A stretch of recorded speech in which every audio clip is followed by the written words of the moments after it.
welcome back to the channel. Real quick, I'm gonna reenact a tune-up on a 3.6 I was doing the other day. Now I got to cylinder 5 and this what happened. Okay, y'all see that? This coil has come apart. Okay, and you can see why. Basically it's oil soak. Okay, now the coil is ruined. Well, it's ruined from a standpoint of you really don't want to risk it anymore.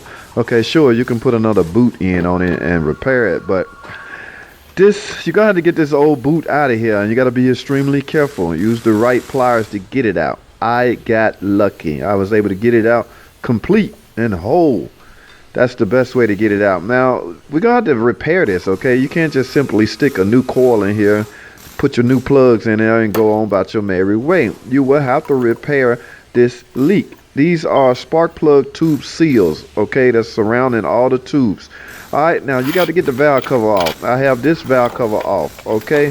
Now what I'm going to show you, the way I'm going to show you right now is just using a typical socket. All right, the socket has to be the same diameter as the seal. All right, now this is a tough way to do it. Okay, you really need the tool that calls for the job. Okay, see, I had a hard time using just a regular socket, but I know you all may not have the proper tool. So if you don't have the proper tool, try to get a socket that matches the diameter of the seal. I couldn't pull it off. Okay, so I essentially had to go to my toolbox and get the tool that you're supposed to have. All right, that's this tool right here, ladies and gentlemen. This is the seal. Okay, now this is a used seal. I got new seals on the way, but I'm using this as an example to show you to complete this video.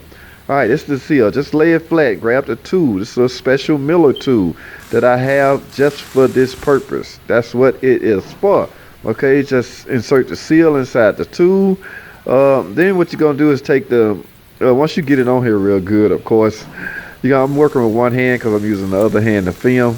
All right, so take the seal and the tool combo and set it inside the spark plug hole, the tube hole, and all you need to do from there is take a small hammer and just merely tap. Don't bang on it, just tap the seal in place. All right, it doesn't take much. Do not hammer on it real hard.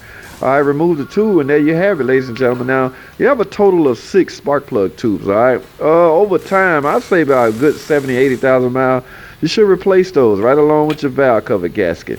That will ensure that you don't ruin another coil and you don't get oil inside of your spark plug tube. All right, that's what that seal is for. All right, man, this video is real quick, so thanks for watching. Comment and subscribe, and I will see y'all on the next video.